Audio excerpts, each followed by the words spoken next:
우리 이제 투자론 넘어올게요. 투자론은요 250페이지 와주시면 됩니다. 250페이지 와주시면 됩니다.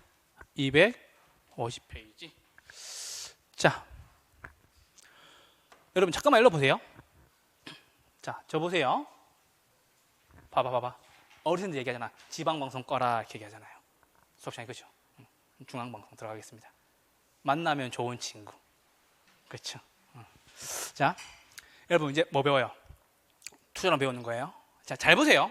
제가 계속 큰 그림을 놓치지 말라고 하는 이유가 있어요. 그래야 여러분 나중에 복습할 때 머릿속에서 큰 그림을 그리고 따라간단 말이에요. 자, 우리 여러분 부동산 학교로 맨 처음에 뭐 배웠어요? 맨 처음에 뭐 배웠어요? 총론 배웠죠. 그래서 여기서 뭐 배웠냐면, 야, 부동산이 뭐야? 그런 거 배웠어요. 부동산 개념 이런 것들. 복합 부동산, 복합 개념 부동산, 토지 용어 정리, 그렇죠. 자연적 특성, 부동산 속성, 물은 내 거고 금강은 내 거 아니고 이런 거 배웠단 말이에요. 나중에 다 해드릴 거예요. 두 번째 뭐 배웠냐면요, 시장 배웠어요. 시장. 시장에서 중요한 게 뭐였냐면요, 뭐요? 수요와 공급이었어요. 맞죠? 수요와 공급이 나오니까 당연히 균형이 나와야 되겠고, 맞죠? 균형은 계산 문제와 이동 문제로 나뉩니다. 그리고 뒤에 뭐 배웠어요? 탄력, 성을 배웠어요. 수요 탄력성 몇 개? 3가지. 가격, 소득, 교차. 그리고 뭐 공급의 가격 탄력성. 이렇게 배웠던 거예요. 자, 총론은 부동산에 대한 내용을 배우는 거고, 시장은 수요와 공급에 따른 뭐예요? 균형을 이해하는 거였어요. 그리고 그 다음에 뭐 배웠어요?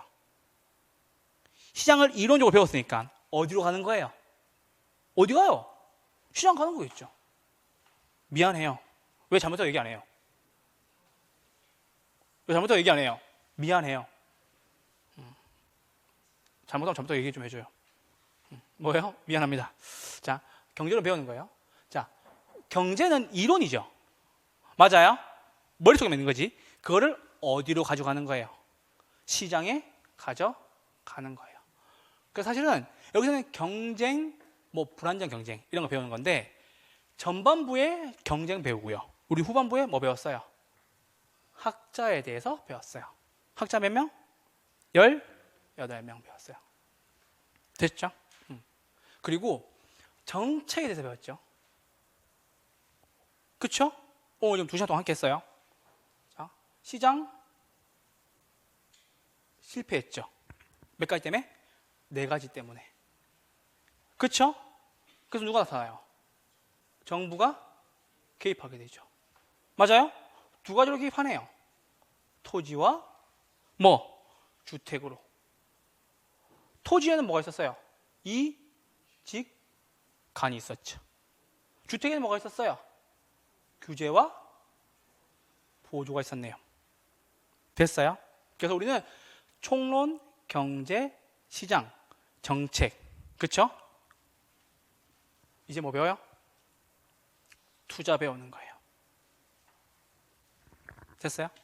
자, 경제를 이론적으로 이해했으면 시장에 가게 되겠죠. 시장 가고 나니까 뭐 봐야 돼요? 거기에 정책이 뭘 하는지 봐야 되겠죠. 이제 진짜 돈 되는 거 배울 거예요. 뭐? 투자론. 그럼 투자 다음에 뭐 배우겠어요? 돈 빌려봐야지. 뭐 배워요? 금융 배우겠죠. 돈 빌렸으니까 뭐예요? 부동산 뭐 하겠어요? 개발해야 되겠지. 개발, 관리, 마케팅 배우죠. 그 다음에 가치평가 해야 되는 거니까 뭐 배워요? 감정, 평가 배우는 거예요. 자, 계속 드린 말씀은 학교는 왜 배운다고? 돈 벌려고. 정확히 말씀드려 볼게요. 현명한 투자자가 되기 위해서 배우는 거예요. 뭐? 현명한 투자자. 그러면 제일 잘하는 게 뭐냐고요? 투자론. 34회 시험에 참고로 8문제나 8문제. 참고로 8문제나 8문제. 34회 시험에서. 그래서 굉장히 중요한 파트입니다. 아시겠죠? 요 해당 파트를 이론적으로나마 잘 공부를 해주셔야 돼요.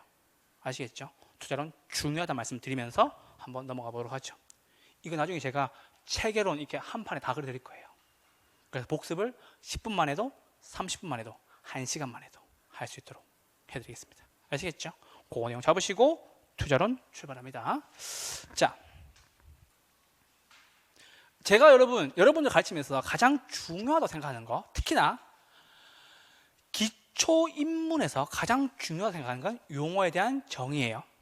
자, 이제 한번 물어보죠. 투자가 뭐예요? 투자. 자, 자, 안 보고 설명드려 볼게요. 투자하는 거 있잖아요. 돈을 지금 써요? 내일 써요? 지금 쓰죠. 수익은 언제 나요? 나중에 나죠. 그거예요. 투자는 현재 돈 써가지고 미래에 돈 벌 걸 기대하는 거예요. 오케이? 그 개념을 잡으셔야 돼요. 그래서 봅시다. 투자는 현재의 지출과 미래의 수익을 교환한다는 얘기예요. 맞아요? 근데 잘 보세요. 현재에 내가 지금 10,000원 쓰는 거는 확실한 거죠. 근데 미래에는 돈을 벌지 안 벌지 알아요? 몰라요? 모르죠. 그래서 현재의 지출은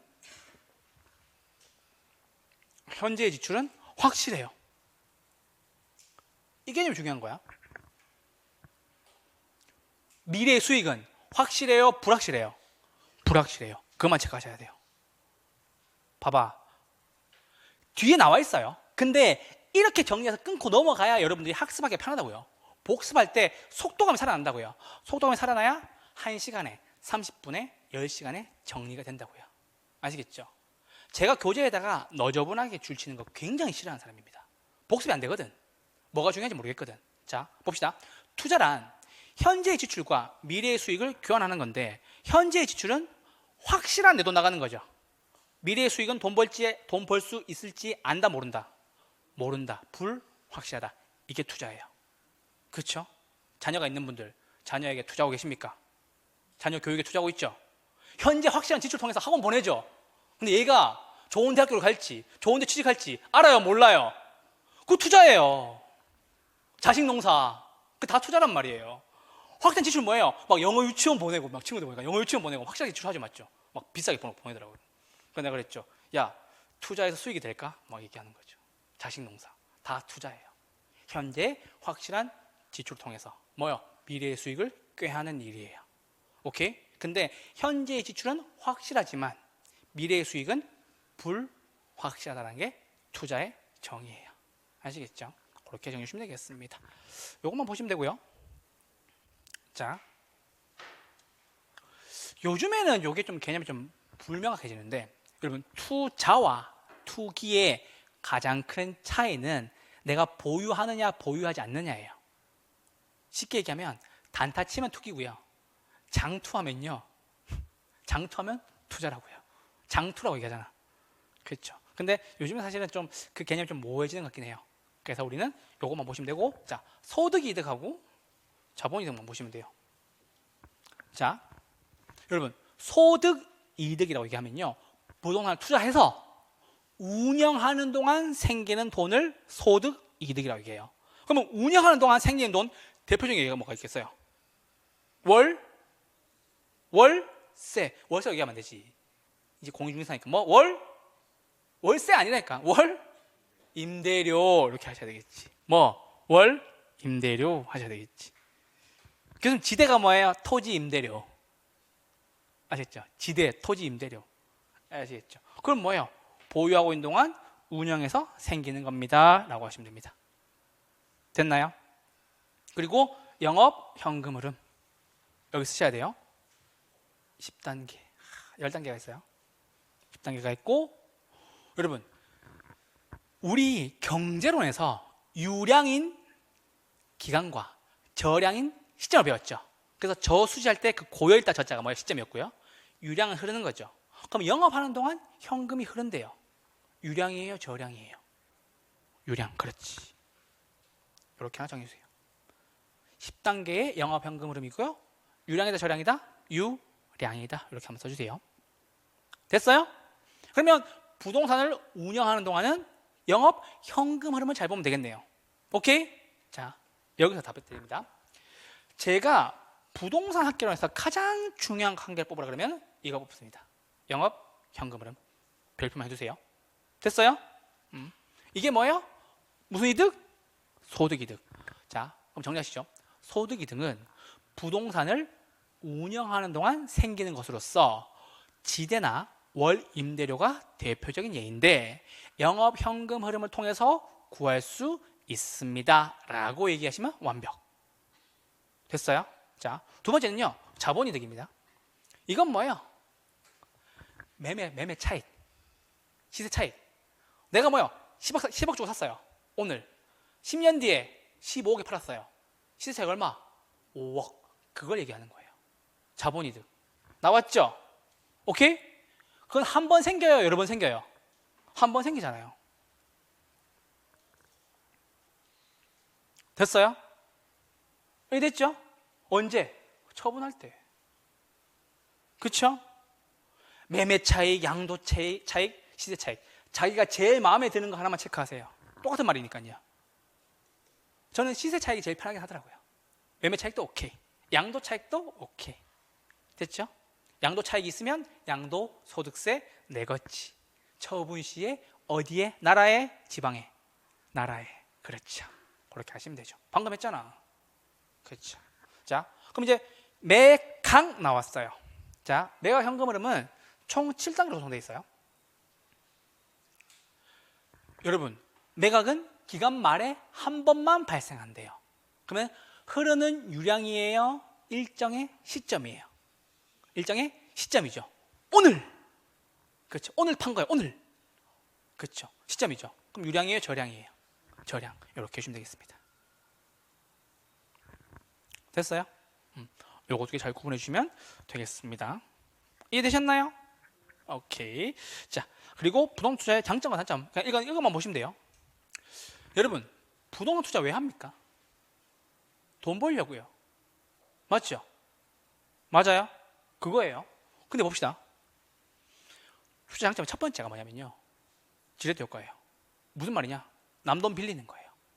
남의 돈 빌려서 투자할 수 있겠죠. 자, 봅시다. 남의 돈을 빌려서 지분 수익률, 뭐예요? 내 돈 수익률을 증가시킬 수 있다. 이렇게만 체크해 주시면 됩니다. 절세 됐고요. 절세 당연히 세금은 빼주겠지. 감가상각이랑 이자는. 자, 잠깐만 넘어오세요. 3번 잠깐 보고 3번만. 인플레이션 해지라고 나와 있죠.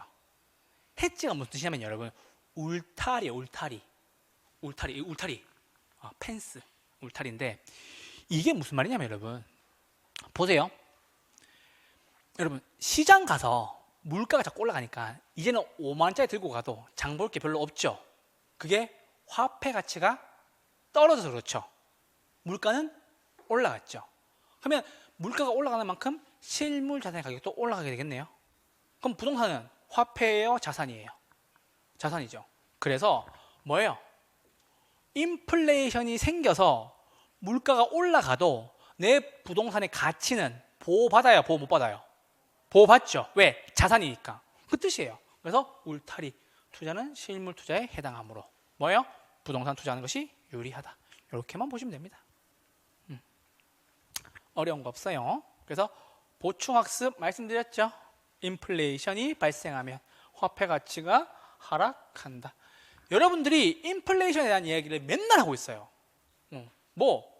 야 시장 갔더니만 이제는 5만 원 들고 가도 살 게 없어. 이게 인플레이션을 맨날 얘기하고 있는 건데 그게 인플레이션인지 몰라요. 화폐 가치가 떨어지고 실물 자산 가격이 상승한다. 시금치 한 단에 500원이었는데 이제 2,000원 하는 거지. 콩나물 한 줌에 1,000원이었는데 이제 3,000원 하는 거지. 그게 뭐예요? 다 실물 자산 가격이 상승하게 되는 거죠. 여러분들이 인플레이션에 대한 얘기를 매일 하는데 그게 뭔지 모르는 거예요. 아시겠죠? 그 말씀을 잠깐만 드리는 거고요. 단점은 됐어요. 단점은 여러분 알잖아. 부동산 빨리 팔아요? 빨리 못 팔아요? 빨리 못 팔죠. 난리 나죠. 막 1,000만 원 가지고도 계속 막 밀당하고 그죠. 그렇죠. 이거 좀 이렇게 좀 싸게 해주면 안 됩니까? 싸우죠. 황금성이 어렵다. 라고 보시면 되겠어요. 그래서 요것만 보시면 돼요. 장점과 단점. 요것만 읽어보시면 됩니다. 그래서 다른 거는 할 필요 없습니다. 요거 나중에 그냥 읽어만 보시면 되고요. 장점과 단점 중요하지 않습니다. 자, 근데 제가 아까 요거 지렛대 효과 요거 말씀드렸죠. 맞아요? 지렛대 효과 뭐라고요? 남의 돈 빌려오는 거라고요. 오케이? 여러분, 이걸 왜 지렛대라고 얘기할까요? 이유 없어요. 해외에서 레버리지 효과라고 얘기해서 그래요. 레버리지 효과를 한국말로 하면 지렛대거든요. 그럼 지렛대가 뭐예요? 남의 돈 빌려오는 걸 이야기하는 거예요. 그럼 지렛대가 있으면 작은 힘으로 무거운 물건을 옮길 수가 있겠네요. 작고 소중한 내 돈 가지고 남의 돈을 빌려서 큰 부동산 사는 거지. 그게 뭐예요? 투자. 그렇죠? 그 얘기를 하는 거예요. 자, 그럼 우리 지렛대 효과 잠깐 보러 갑시다. 자, 지렛대 효과의 정의라고 얘기하면 이렇게 얘기하시면 돼요. 남의 돈 빌려가지고 내 돈 수익률을 크게 만든다. 물론 크게 떨어질 수도 있다 없다? 있다. 크게 올라가면 정의 지렛대, 크게 떨어지면 부의 지렛대. 그렇죠? 자, 그럼 얘기 한번 해봅시다. 여러분, 불과 한 3년 전까지만 하더라도 이자율이 0%대였어요. 기준금리로. 그래서 0.25, 0.5 막 이랬어요. 그래서 돈을 빌려도 이자율이 3% 미만이었어요. 변동금리로 해도. 그쵸? 막 2.8 이랬단 말이에요. 3.5 이랬단 말이에요. 지금 얼마예요? 그쵸? 5% 후반, 6% 초반 막 그렇죠? 그러면 금리의 차이가 지금 거의 2배까지 나죠? 맞아요? 그럼 금리가 쌀 때는 내가 은행에 돈을 빌려서 부동산 투자하면 돈을 벌어요, 못 벌어요? 벌죠. 맞아요? 내 돈 5억, 부동산 5억 빌려가지고 10억짜리 부동산 사서 투자하면 10억짜리 부동산이 1년 뒤에 12억, 13억 됐었어요. 맞죠? 그럼 5억 빌린 거에 3% 내면 되는 거니까 1,500만 원만 내면 되겠네요. 맞아요? 그래서 정해질 효과는 이자율이 싸면 생기는 거예요. 부해질 때는요, 반대겠죠. 그 얘기를 하는 거예요. 오케이? 교수님, 저는 돈 안 빌려요. 막 이렇게 얘기하시는 분들, 제발 좀 그렇게 얘기하지 말고요. 그런 분도 있어요. 투자할 때 돈 안 빌리시는 분도 있단 말이야. 근데 그게 아니라 부동산 투자함에 있어서 내 돈만으로 안 되니까 뭐 한다고요? 남의 돈 빌려 온다고요. 그래서 남의 돈 빌려서 돈 많이 벌면 뭐? 정해지랬대. 돈 많이 못 벌고 이자 갚기에 급급하고 손해 나면 뭐? 부의 지렛대. 이렇게 하시면 되는 거예요. 그게 끝이에요.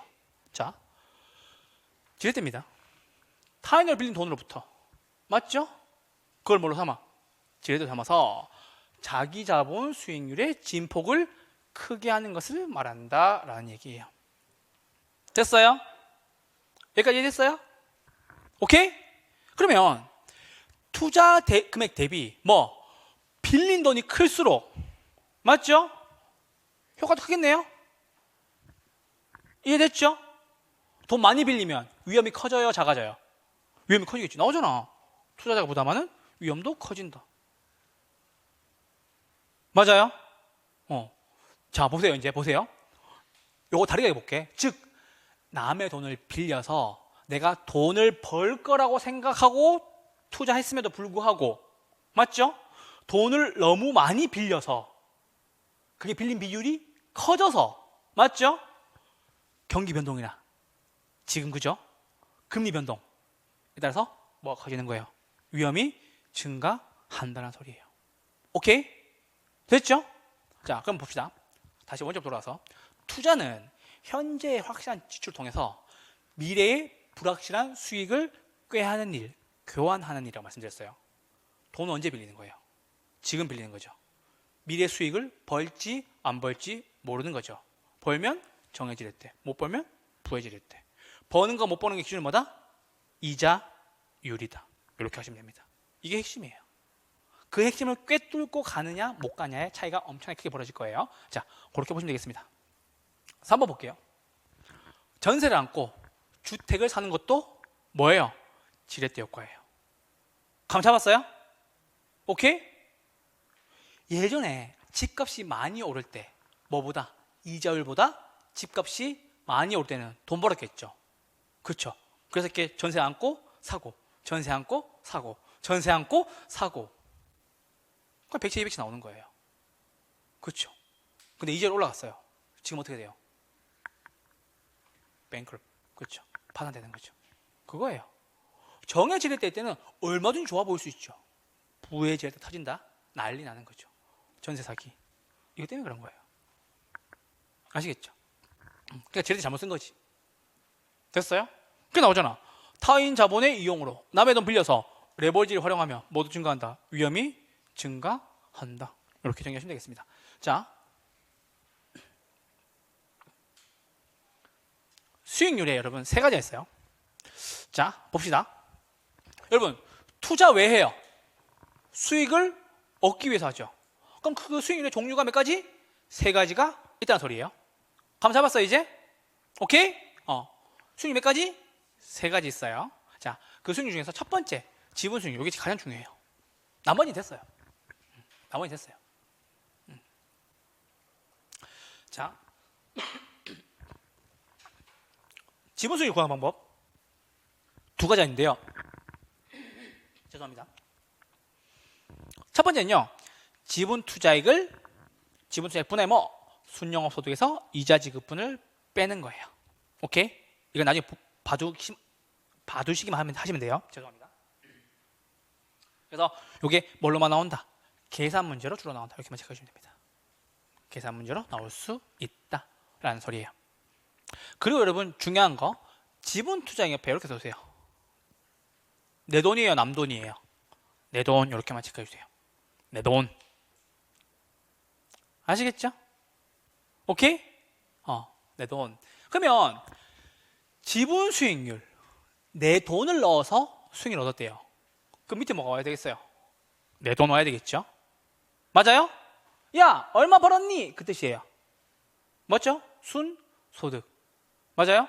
그러면 빌린 돈에 대한 뭐 빼줘야 돼요? 이자 빼줘야 되겠죠. 근데 이 부동산이 1년 지나서 5%가 올랐어요. 이게 뭐예요? 가치 상승분. 요거는 뭐다? 더해 줘야 되겠죠. 요게 뭐예요? 정확히 말하면 가치 상승분이에요. 그래서 공식만 하나 정리해 두고 가세요. 그래서 지분 투자액분의 순영업소득, 가치 상승분, 이자 지급분. 요거예요. 아시겠죠? 오케이? 자, 그래서 여기다가 하나만 더 정리합시다. 자, 지분 투자액이 내 돈이에요, 남 돈이에요? 무슨 돈? 내 돈, 내 돈. 중요한 내 돈. 지분 투자액 내 돈. 그렇죠? 내 돈 누가 가져갔어요? 순이가. 순영업 소득에서 이자 빼고요, 가치 상승분을 더해 주세요. 내 돈 누가? 순이가. 아시죠? 수기가 아니고, 수기가 아니에요. 정숙 이런 분 아니에요. 내 돈 누가? 순이가. 그렇죠? 그래서 내 돈분의 순영업 소득에서 이자 빼고 가치 상승분을 더한다라고 얘기하면 뭐예요? 이게 지분 수익률 구하는 방법이에요. 내 돈이 뭐라고? 지분 투자액이라고. 아시겠죠? 요거 개념 잘 잡으시면 되겠습니다. 요게 계산 문제로 나온 경우가 있다 없다? 있다. 이렇게 하시면 됩니다. 오케이? 그리고 두 번째는요, 이건 다 줘요. 지문에 줘서 걱정할 필요가 없어. 요거 공식 두 개만 잘 정리해 주시면 되겠습니다. 그래서 총자본 수익률, 저당 수익률 빼고 부채비율 곱합니다. 옛날에 어떤 문제 나왔냐면 10%, 8%, 50% 이렇게 나왔어요. 그럼 여러분 이거 몇 프로예요? 10에서 8% 빼면 2%, 2에서 50% 1%, 10% 더하면 11%. 이걸 문제로 내더라니까. 다음 중 총자본 수익률은 10%이다. 저당 수익률은 50%이다. 부채 비율은 50%이다. 지분 수익률은 얼마인가? 11%이다. 끝. 쉽게 나오는 문제. 어렵게 나오면 위에 것처럼 물어본다. 왜? 순영업 소득 있잖아요, 여러분. 아까 우리 영업 현금 흐름 10단계 했던 거 기억나시죠? 거기서 구해야 되는 거거든. 우리 혹시 여러분 가공기 유형순 부세형세 기억나요? 거기서 나오는 거거든요. 그래서 그 말씀을 계속 드릴 거예요. 오케이? 그래서 뭐다? 지분 수익률 요거 기억에 힘을 줘서 좀 학습해 달라. 아시겠죠? 지분 수익률 구한 방법 내 돈분의 누가? 순이가 하시면 됩니다. 그래서 순영업 소득에서 이자 빼고 가치 상승분을 더해 준다. 이렇게 하시면 뭐예요? 지분 수익률이 나온다. 요것만 하시면 됩니다. 됐어요? 오케이? 그래서 나중에 크기 비교할 거예요. 크기 비교할 건데 두 번째는 총자본 수익률이에요. 얘는 내 돈이 아니라 총 투자액이에요. 오케이? 그러면 여기에는 내 돈도 있고 누구 돈도 있어요? 내 돈 말고 누구 돈? 남 돈. 그렇죠. 이렇게 정리해 주시면 되겠습니다. 됐어요? 그럼 생각해 봅시다, 여러분. 지분 수익이 커야 돈 벌어요? 총 자본 수익률이 커야 돈 벌어요? 당연히 지분 수익률이 커야 돈 벌겠죠. 그럼 지분 수익이 크다는 얘기는 정의 레버리지가 발생했다라는 의미가 되겠고요. 맞죠? 그래서 1번이 2번보다 커야 뭐다? 정의 레버리지가 생기게 되는 거다. 이렇게 정리해 주시면 되겠습니다. 됐어요? 자, 3번입니다. 저당 수익률이에요. 잘 보세요. 저당 자르고 수익률. 자, 저당 수익률을 보면 여러분 금리, 이자율 이렇게 나와 있죠. 이건 무슨 말이에요? 이건 무슨 말이냐면 금융기관, 그렇지, 은행, 돈 빌려준 사람이 가져가는 수익이에요. 내 수익이 아니라 뭐? 은행 수익. 뭐 대출기관이 돈 빌려주고 가져가는 수익. 그럼 그게 뭐냐고요? 이자율이 되겠지. 맞아요? 우리 집 은행에 돈 빌리면 5%라고 합시다. 그럼 뭐예요? 은행의 저당 수익률은 몇 프로예요? 5%. 그렇죠. 이게 은행이 가져간 수익률이에요. 그렇죠? 그러면 은행이 가져가는 수익률은 가장 작아야 돈 벌 수 있겠네요? 맞죠? 당연히 커야 되겠지. 그래야 정의 레버리지가 생기는 거니까. 그 개념을 잡아주시면 되겠습니다. 됐어요? 오케이. 자, 그러면 그 말씀을 왜 드렸냐? 지렛대 효과의 유형 여기다 하나만 체크해 주세요. 됐어요? 오케이? 체크했죠? 자, 정의 지렛대. 돈 버는 상태, 돈 못 버는 상태. 돈 버는 상태. 누가 제일 크다? 내 돈 수익률 제일 크다. 뭐가 제일 작다? 은행 수익률 제일 작다. 맞죠? 이해됐죠? 항상 가운데는 뭐가 있다? 총 자본 수익률이 있다. 요것만 체크하시면 됩니다. 그러니까 우리는 뭐다? 지분 수익률하고 저당 수익률만 구분하면 돼. 아시겠죠? 총 자본 수익률 언제나 뭐 가운데 박아두고 지분과 저당 수익률을 구분하자고요. 오케이? 그러면 지분 수익이 커요. 오케이? 정의 레버리지 효과가 발생했어요. 이때 여러분 은행을 달려가요? 가만히 있어요? 은행 달려가죠. 돈을 계속 빌려야 돼요. 무한대로 빌려야 돼요. 왜? 지분 수익률이 크니까. 그럼 봅시다. 이때 대부 비율이 커질수록 지분 수익률은 더 커진다. 맞는 소리겠네요? 맞아요? 오케이? 자, 그럼 봅시다. 대부 비율 안 써도 돼요. 대부 비율은 뭐냐면요, 부동산의 가치분의 부채예요. 오케이?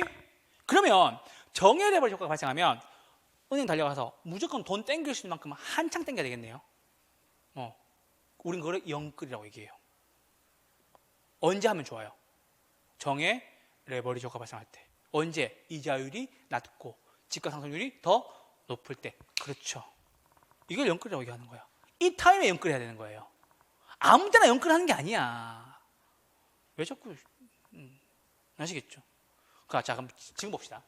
예전에 금리가 3% 이렇게 나왔을 때는 돈을 빌려가지고 내가 수익이 얼마 났어요?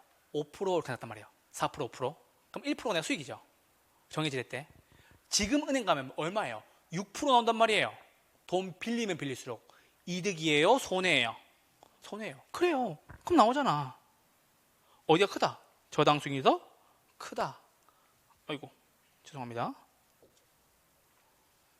이게 뭐예요? 난리 나는 거야, 난리. 그쵸? 맞아요? 자, 그럼 여러분 물어봅시다. 지금 왜 자꾸 전세 사기라든지 이런 집에 문제가 생기는 거예요? 뭐 때문에? 부의 레버리지 효과가 발생했습니다. 맞죠? 맞아요? 이제 돈 빌리면 난리 나는 거예요. 이제 다 변동금을 빌렸던 사람들 지금 이자 막 2배씩 물고 있단 말이에요. 아시겠어요? 막 40만 원, 50만 원 내다가 갑자기 막 120만 원 이렇게 낸단 말이에요. 경험해 보시는 분들 아실 거예요, 아마. 지금이 얼마나 위험한 부의 레버리지 타이밍인지 아시겠죠? 그럼 뭐예요? 부의 지렛대 효과. 대부분이 커지면 지분 수익률은 더 작아진다. 작아지면 다행이지. 마이너스 난다니까. 내 수익이 작아지면 다행이지. 마이너스 난다니까요. 오케이? 그래서 그거 하나 체크해 주시고요. 요거 하나 체크해야 돼. 자, 여러분한테 하나 물어보죠. 여러분, 부의 지렛대에서 정의 지렛대로 바꿀 수 있는 방법이 딱 한 가지 있어요. 딴 거 아무것도 없어요. 뭐가 있어요? 뭐가 있어요? 부채 상환? 아닙니다. 틀린 말 아닐 수 있겠는데, 근데 정해질 때 전환을 못 시키지. 내 빚이 없는 것 뿐이니까. 딱 한 가지, 딱 한 가지. 딱 한 가지.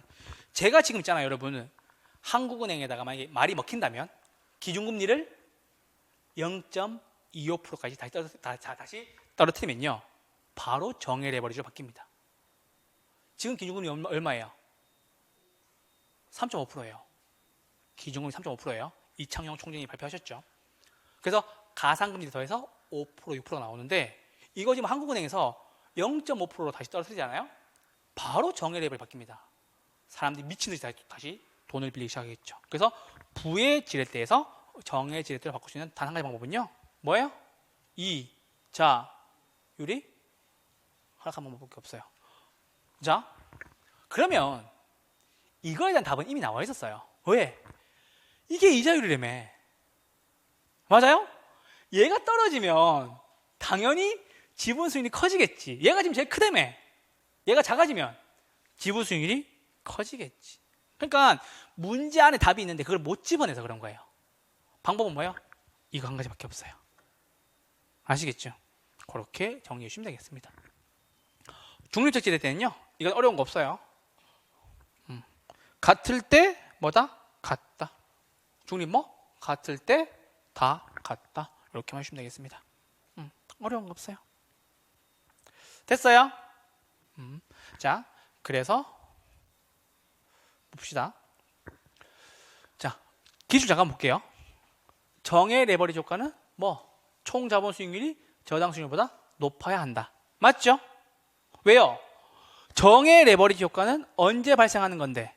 지분 수익률이 총 자본 수익률보다 크고 저당 수익률보다 클 때 발생하는 거니까. 됐어요? 오케이? 자, 두 번째입니다. 부의 레버리지 효과는 부채 비율이 커질수록 자기 자본 수익률이 떨어진다. 맞아요? 맞아요? 맞지. 왜? 은행에 빚 갚기 바쁘다. 맞죠? 그러면 부의 지렛대가 생겼다는 얘기는 어떤 현상이라는 소리예요? 지분 수익률이 총 자본 수익률보다 작고 뭐가 제일 크다?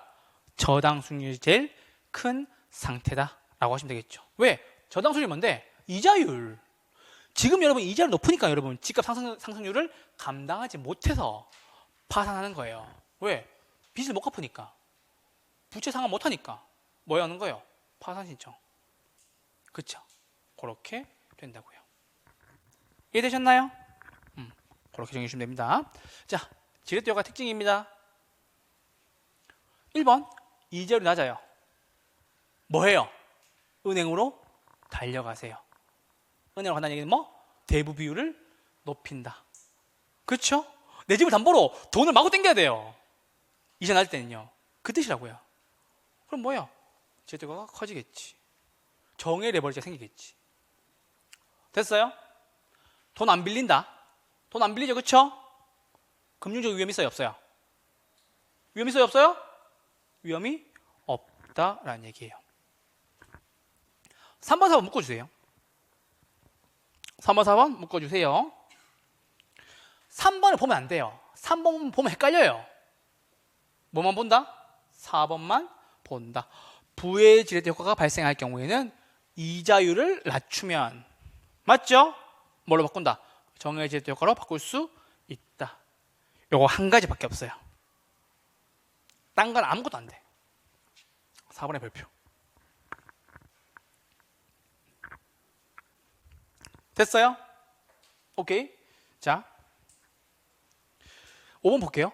저당 수익률을 총 자본 수익률보다 크대요.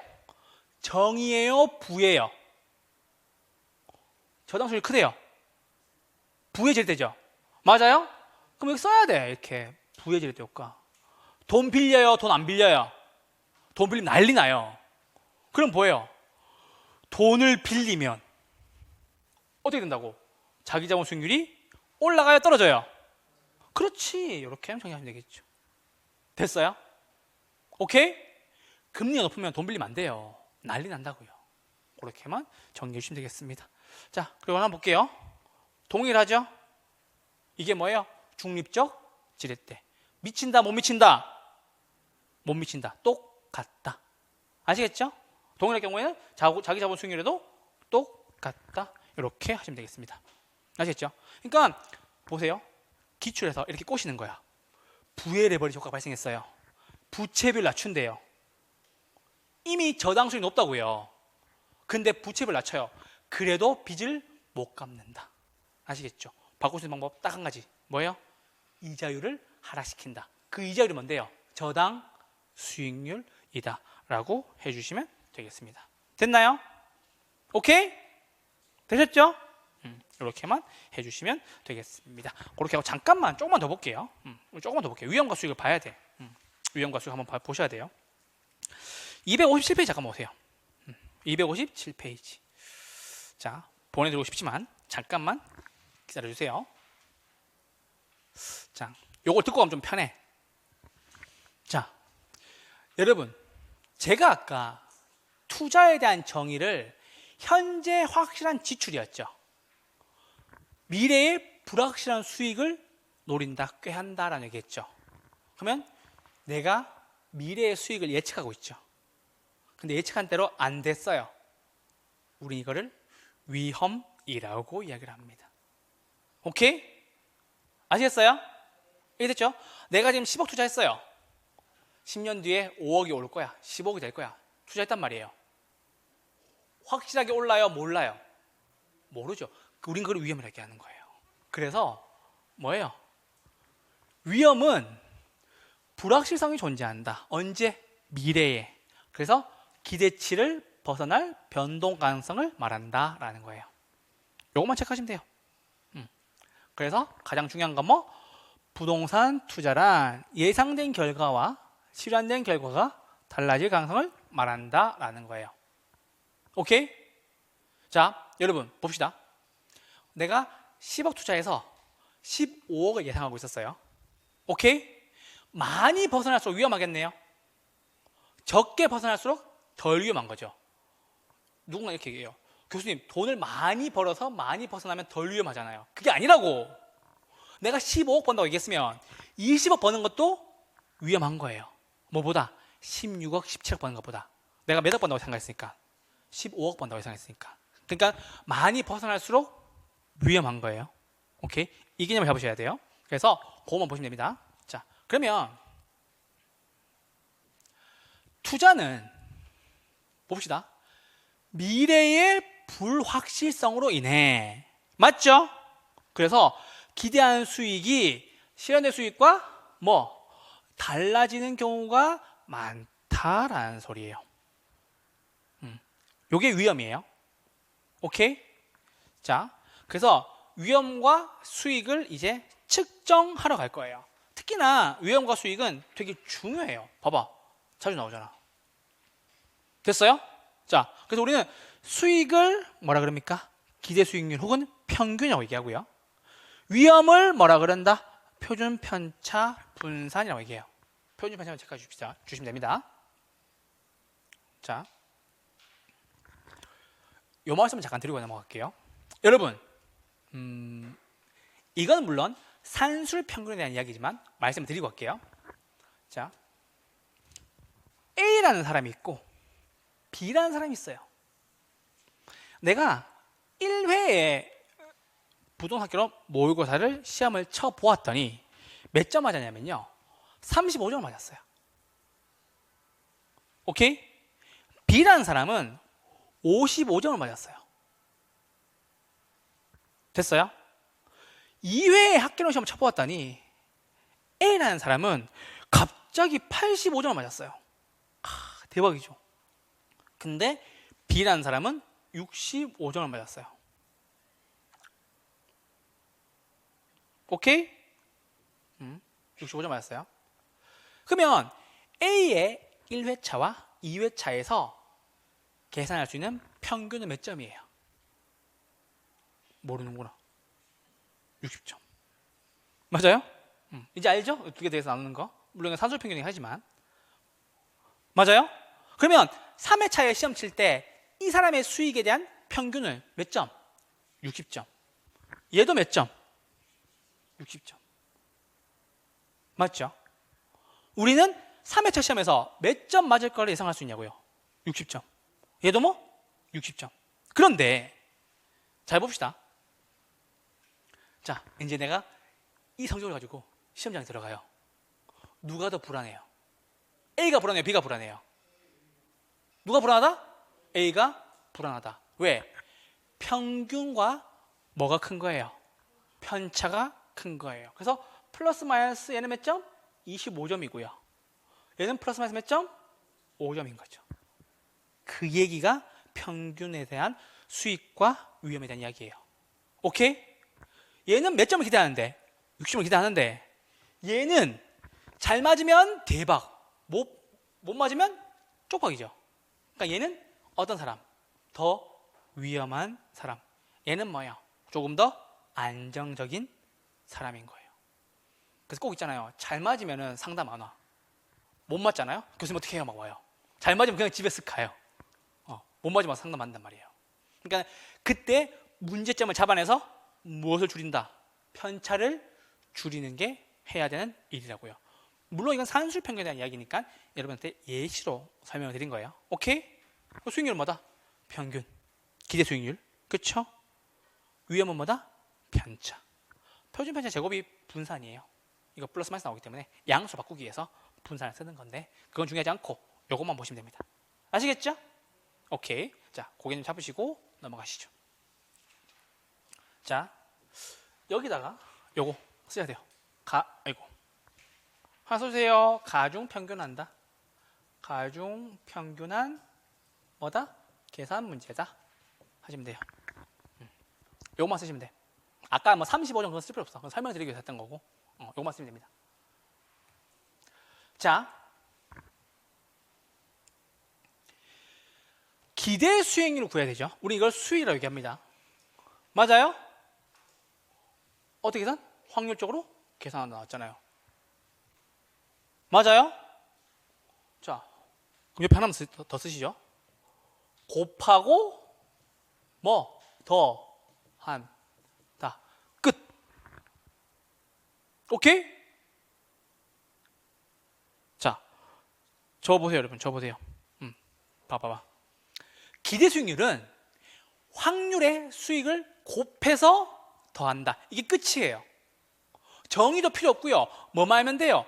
계산하는 방법만 알면 됩니다. 자, 그래서 설명을 많이 하지 않고 문제만 가져왔어요. 19의 계산 문제입니다. 이걸 계산 문제로 내고 있단 말이에요. 자, 그러면 수익률은 안 좋을 때, 맞죠? 정상적일 때, 좋을 때의 확률을 뭐랑 곱한다? 수익률이랑 곱해서 더한다는 얘기예요. 20%에 4%니까 얼마예요? 몇 프로 나와요? 얼마 나와요? 0.8 나오죠. 60에 8%니까 얼마 나와요? 20에 13%니까 얼마? 2.6. 요거 세 개 다 더하면 얼마 나와요? 8.2 나오는 거 아니에요? 맞아요? 8.2. 다음 몇 번? 4번. 이걸 계산 문제 내고 있다니까요. 기대 수익률 구할 필요가 없어요. 왜요? 비정락의 확률의 수익률을 곱해서 더한다. 오케이? 그거 아시면 돼요. 어려운 거 없어. 뭐? 곱하고 더한다. 오케이? 요 방향만 아시면 돼요. 아시겠죠? 곱하고 뭐 한다? 더한다. 나왔잖아. 곱하고 더한다. 요것만 정해 주시면 됩니다. 이렇게 해서 수익률 구하는 거예요. 오케이? 그럼 우리 두 번째 뭐 걸어가요? 위험을 구하러 가야 되겠죠. 맞아요? 오케이? 맞아요? 자, 위험은 확실, 불확실? 불확실. 오케이. 자, 봅시다. 위험의 측정. 기대소득이 평균이 계산되고 나면 뭐예요? 기대치를 벗어나는 정도를 측정하는데 위험의 측정은 뭘로 한다? 분산이나 표준 편차로 한다라는 소리예요. 맞아요? 오케이? 자, 클수록 위험은 커지며 맞죠? 우리 아까 플러스 마이너스 25점 했죠? 기억나죠? 작을수록 위험은 작아진다. 아까 뭐? 플러스 마이너스 몇 점? 5점. 맞아요? 그럼 편차가 없을 수도 있겠네요. 맞죠? 왜요? 1회 차에도 60점, 2회 차에도 60점, 3회 차에도 뭐? 60점. 편차가 없죠? 위험 있다 없다? 없다. 그 사람은 또 60점. 아시겠죠? 그렇게만 정해 주시면 되겠습니다. 자, 그래서 분사이나 표준 편차의 계산 순서인데요. 요건 그렇게 중요하지 않아요. 그래서 넘어가 주시고 나중에 설명드릴 겁니다. 자, 한 가지 기억하셔야 돼요. 표준 편차가 크면 클수록 위험해요, 덜 위험해요? 위험하다. 아까 얘기했죠? 플러스 마이너스 25점. 위험이 크고 플러스 마이너스 5점. 위험이 작고. 그 개념을 정확하게 알아야 돼요. 아시겠죠? 자, 그리고 여기 하나만 체크하시죠. 변이개수, 변동개수. 됐어요? 자, 그래서 변이개수의 공식은요, 위험을 수익으로 나눈 값이에요. 그래서 뭐다? 변, 위, 수 이렇게 하시면 돼요. 변위수, 변동개수, 변이개수는 뭐다? 위험을 수익으로 나눈 값이다. 이렇게 하시면 됩니다. 오케이? 동그라미 치는데 왜 이렇게 시간이 많이 걸려요? 자, 여러분, 그러면 변이개수는 클수록 좋아요? 작을수록 좋아요? 클수록 좋아요? 변동이 심하면 좋아요? 커야 좋아요? 작아야 좋아요? 커야 좋아요? 작아야 좋아요? 커도 좋다고 얘기하시는 분들 다음 시험 35점, 다다음 시험 85점. 불안한 마음 안고 가는 거지. 클수록 작을수록 좋다 그런 사람 다음 시험 몇 점? 55점. 다음 시험 몇 점? 65점. 안정적인 60점. 그러면은 여기에 포인트는 뭐예요? 디귿이에요. 변이개수가 커야 좋아요? 작아야 좋아요? 작을수록 상대적으로 유리하다. 왜? 변동폭이 작음으로. 헷갈리시면 아까 플러스 마이너스 5점 요거 기억하시면 되죠. 됐죠? 그 한국어의 특징이 뭐냐면 여러분, 서술어가 맨 뒤에 있죠. 주어가 앞에 있죠. 끝까지 들어봐야 분석되거든요. 근데 요거 읽고 요거 읽으면 가운데 게 감이 와야 된다. 아시겠죠? 영어랑 어순이 달라요. 그래서 변이개수 작을수록 유리하대요. 왜? 변동폭이 작으니까. 아시겠죠? 그 개념을 잡으시라고요. 그렇게 정리해 주시면 되겠습니다. 그리고 요건 하나 줄만 쳐주세요. 평균 분산법으로 해결이 어려울 때 그 대안이 된다. 요건 그냥 줄만 쳐주시면 됩니다. 되셨나요? 오케이? 요렇게까지만 하고 우리 위험과 수익까지 끝났어요. 잠깐만. 우리 다음 주에 여러분 부동산 투자에 대한 위험 할 거예요. 위험 아직 안 나갔는데 투자의 위험은 5가지가 있거든요. 사금 법인유 요거 할 거고 총 위험은 2가지가 있어요. 스포일러를 잠깐만 하려고 할게요. 자, 그냥 보세요. 들으시면 돼요. 이걸 들어준 사람과 안 들은 사람의 위험은 상당히 차이가 많이 날 거예요. 자, 학개론 시험에 있잖아요, 여러분. 위험이라는 말이 딱 뜨잖아요. 그러면 저한테 배운 제자분들은 딱 3가지가 떠올라야 돼요. 몇 가지? 3가지. 투자에서 2가지가 있고요. 개발에서 1가지가 있어요. 자, 그래서 투자의 뭐예요? 위험이에요. 오케이? 그리고 투자론에서 총 위험이에요. 오케이? 개발론에서 뭐? 개발의 위험이에요. 위험 몇 가지? 위험 몇 가지 나왔어요? 위험 3개 나왔죠. 맞아요? 자, 다음 시간에 말씀드릴 거지만 듣고는 가셔야 돼요. 투자 위험 몇 가지가 있어요? 총 5가지가 있어요. 뭐가 있냐? 사업상 위험. 그렇죠? 사업하다 위험 맞을 수 있잖아요. 시장이 안 좋거나 운영을 잘못하거나 위치가 안 좋거나. 됐죠? 2번째, 금융적 위험. 금융 나오면 무조건 있잖아요, 여러분. 돈 빌린 거예요. 금융위험 뭐예요? 돈 빌렸다가 돈 못 갚는 거예요. 왜? 저당이자율이 높아져서. 왜? 부의 레버리지가 발생해서 파산. 그렇죠? 세 번째, 법률적 위험이에요. 내가 부동산 투자하려고 땅을 샀어요. 알고 보니 개발 제한 구역이네? 법률적 위험 맞죠? 그거고요. 인플레이션 위험. 인플레 위험. 인플레 위험이 생기면요, 화폐 가치가 떨어지고 물가가 상승하는 거. 그렇죠? 그러면 돈 빌려준 사람은, 대출자, 은행 입장에서는 변동금리를 좋아하겠어요? 고정금리를 좋아하겠어요? 그렇죠? 왜요? 금리 올라갈 때마다 따라 올라갈 수 있으니까. 이걸 모르시는 분들은 국민은행이나 KB, 우리은행에서 금리 올라갔다고 문자를 안 받아보셔서 그래요. 그거 볼 때마다 얼마나 살 떨리는데요, 돈 빌리고 나면. 아시겠죠? 그러면 차입자, 돈 빌린 사람은 고정금리가 좋아요? 변동금리가 좋아요? 고정금리가 좋죠. 그래서 여러분, 옛날에 한 2, 3년 전쯤에 고정금리로 돈 빌리신 분들 있거든요. 3%대로. 그분은 대박이에요. 지금 막 대박인 거지. 그게 인플레 위험. 그리고 마지막 뭐예요? 유동성 위험이에요. 유동성이 뭐예요? 황금성이 떨어진다. 여러분, 주식은 팔면 이틀 뒤에 현금화 시킬 수 있죠. 부동산은 내 마음대로 팔 수 있어요, 없어요? 팔 수 없죠. 시간이 오래 걸리죠. 매매의 장기성으로 인한 뭐예요? 황금성의 문제가 생긴다는 거죠. 그래서 부동산을 가지고 있어도 있잖아요, 여러분. 파산 나는 경우가 많다니까. 왜? 내가 돈 못 갚으니까. 오케이? 그래서 뭐예요? 굉장히 낮은 가격에 팔겠죠. 우린 그거를 황금성 위험, 유동성 위험 얘기하는 거예요. 원래 10억인데 내가 급정이 필요해. 얼마에 팔아야 돼요? 5억, 6억에 팔아야 돼요. 맞죠? 얼마 손해봤어요? 4억 손해봤잖아. 우린 그거를 유동성 위험, 황금성이 낮아서 생기는 위험이다 라고 얘기하는 거예요. 자, 두 번째는요, 총위험은 두 가지 나뉘어요. 체계적 위험과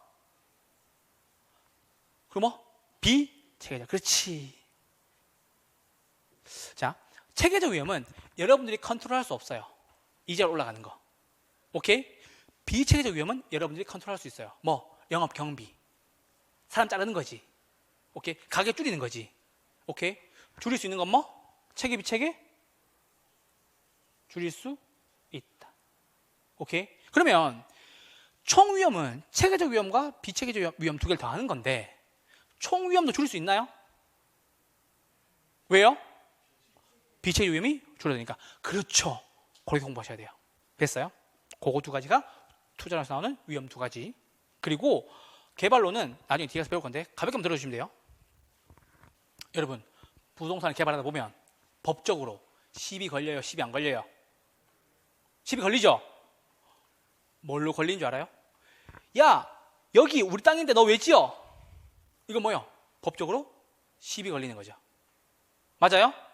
이렇게 막 필지 막 넘어가고 막 그런단 말이에요. 불법 증축하고 막 위에. 그렇죠. 그래서 부동산 개발에 위험에 세 가지가 나와요. 시, 비 이렇게 나와요. 그래서 법률 위험, 시장 위험, 비용 위험 이렇게 나온다고요. 아시겠죠? 오케이? 이게 학교의 위험 다예요. 우리 방금 위험과 수익 배웠죠? 맞죠? 수익은 뭐예요? 평균 기대 수익률 곱하고 더한다. 됐죠? 위험은 뭐예요? 평균에서 벗어나는 정도. 편차가 클수록 위험하다. 맞죠? 그 개념 배웠죠? 그 개념을 가지고 위험을 잡으러 갈 겁니다. 아시겠죠? 그래서 요거 위험 세 가지니까요, 들어두신 분과 안 들어두신 분의 차이가 날 겁니다. 아시겠죠? 요번 주는 여기까지만 하도록 하겠습니다. 수고하셨고요. 이제 주말에 좀 많이 추워진다고 얘기하더라고요. 건강 조심하시고요. 다음 주에 뵙도록 하겠습니다. 고맙습니다. 네.